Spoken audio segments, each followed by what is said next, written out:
Hello viewers, இது உங்கள் அறுசுவை அப்டேட். இன்னைக்கு நம்ம பார்க்க போகிறது கோதுமை மாவு வச்சு நல்லா ஜூஸியான குலோப் ஜாமுன். நம்ம குலோப் ஜாமுன் மிக்ஸ் வச்சு செய்த அதே டேஸ்ட்டில் இருக்கும். நல்லா சாஃப்டாகவும் ரொம்ப டேஸ்ட்டாகவும் இருக்கும். வீட்டில் இருக்கிற கோதுமை மாவு இருந்தாலே போதும். ரொம்ப சிம்பிளாகவும் குறைவான செலவுலையும் செய்து முடிச்சிடலாம். வீடியோவுக்கு போகிறதுக்கு முன்னாடி நம்ம சேனலில் போடுற வீடியோஸ்க்கெலாம் லைக் பண்ணாமே நிறைய பேர் பார்த்துட்டு இருக்கீங்க. லைக் பண்ணி சப்ஸ்கிரைப் பண்ணி நம்ம சேனலுக்கு சப்போர்ட் பண்ணுங்க. வாங்க இது எப்படி பண்ணுறதுன்னு பார்க்கலாம். இது பண்ணுறதுக்கு ஒரு பாத்திரம் எடுத்திருக்கேன். அதில் 1 கப்பு கோதுமை மாவு சேர்த்துக்கிறேன். அதே கப்பில் 1 கப்பு பால் பவுடர் சேர்த்துருக்கேன். நீங்கள் பால் பவுடர் சேர்க்கல அப்படின்னா கெட்டியான காய்ச்சி ஆற வச்ச பால் சேர்த்து மாவை பிசைஞ்சிக்கலாம். சேர்த்துட்டு இது கூட ஒரு சிட்டிகை ஆப்ப சோடா சேர்த்துக்கோங்க. கோதுமை மாவு சேர்த்துருக்கிறதுனால இது ஒரு சிட்டிகை அளவு சேர்த்துக்கோங்க. இதோடையே ஒரு சிட்டிகை உப்பு சேர்த்துக்கலாம். சேர்த்துட்டு எல்லாத்தையும் ஒரு முறை நல்லா கலந்து விட்டுடுங்க.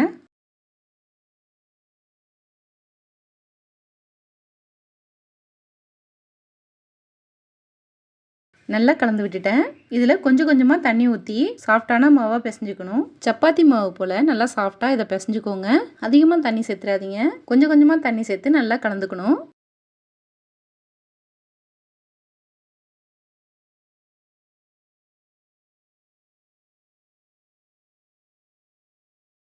இப்போ பாருங்கள், நல்லா கலந்துட்டேன்.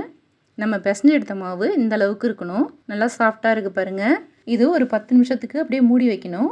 இதுக்கு மேலே 1 ஸ்பூன் நெய் ஊற்றிட்டு ஃபுல்லாக தடவி விட்டுருங்க. மாவு காயாமல் இருக்கும்.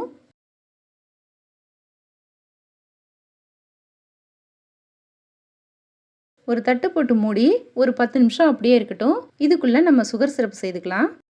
ஒரு பாத்திரத்தில் நம்ம எந்த கப்பில் மாவு அளந்தோமோ அதே கப்பில் 2½ கப்பு சர்க்கரை சேர்க்குறேன். நம்ம 2 கப்பு மாவு எடுத்திருந்தோம். 2½ கப்பு சர்க்கரை எடுத்துக்கலாம்.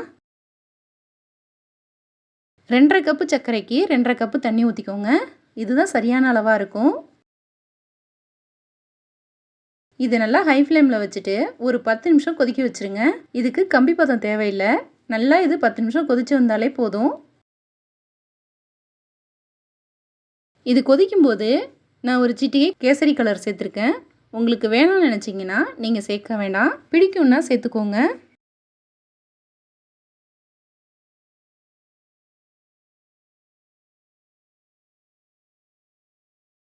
சர்க்கரை நல்லா கரைஞ்சிட்டு நல்லா கொதிக்க ஆரம்பிச்சிடுச்சு.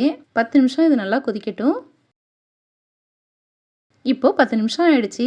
இது ஒரு விரலுக்கடையில் தொட்டு பார்க்கும்போது நல்லா பிசு பிசுப்பாக இருக்கணும். கையில் ஒட்டுறது போல். இப்போது ஸ்டவ் ஆஃப் பண்ணிக்கலாம். இதில் 2 ஏலக்காவை நல்லா தட்டிட்டு சேர்த்துருக்கேன். நல்லா வாசனையாக இருக்கும்.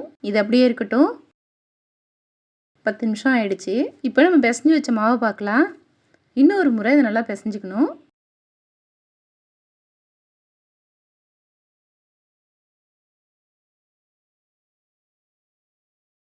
சின்ன சின்ன உருண்டைகளாக இதை பிரிச்சுக்கலாம். ரொம்ப பெருசாக இல்லாமலும் ரொம்ப சின்னதாக இல்லாமல் மீடியம் சைஸில் இது போல் உருட்டி எடுக்க போகிறேன்.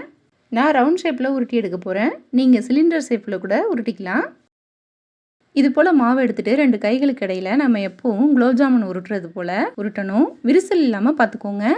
இது போல் எல்லா மாவையும் உருண்டைகள் செய்துக்கலாம்.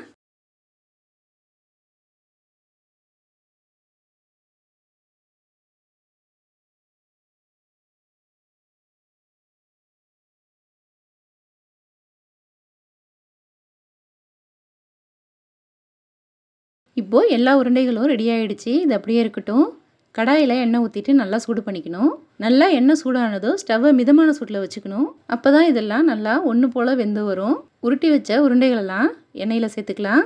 நான் எடுத்திருந்ததில் பாதி மட்டும் சேர்த்துக்கிறேன். 2 பேஜாக பொரித்து எடுத்துக்கலாம்.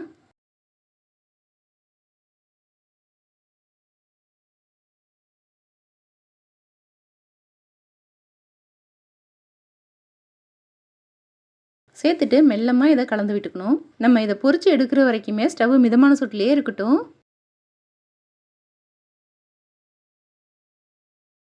இது போல் அப்பப்போ கலந்து விட்டுட்டே இருங்க. அப்போ தான் எல்லா பக்கமும் பொன்னிறமாக ஆகும்.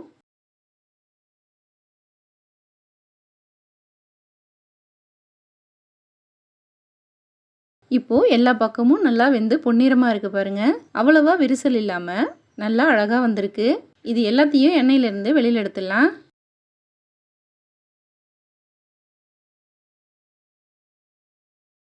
மீதி இருக்கிறதையும் எண்ணெயில் சேர்த்துக்கலாம்.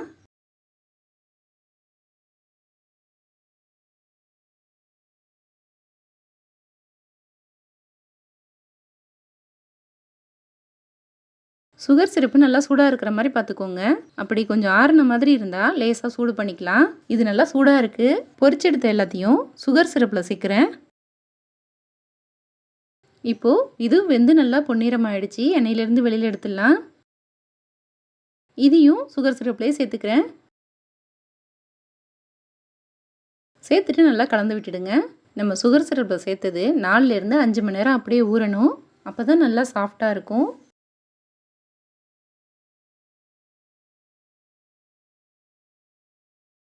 இப்போ பார்க்கலாம். நம்ம சேர்த்த சுகர் சிரப்பில் நல்லா இழுத்துட்டு நல்லா புசு புசுன்னு வந்திருக்கு பாருங்கள். கோதுமை வச்சு நல்லா குண்டு குண்டாக குலோப் ஜாமுன் ரெடி ஆகிடுச்சு. வீட்டில் இருக்கிற பொருட்களை வச்சு நல்லா ஜூஸியான டேஸ்டியான குலோப் ஜாமுன் தயாராகிடுச்சு. இது போல் செய்து கொடுத்தீங்கன்னா அடிக்கடி செய்ய சொல்லி கேட்பாங்க.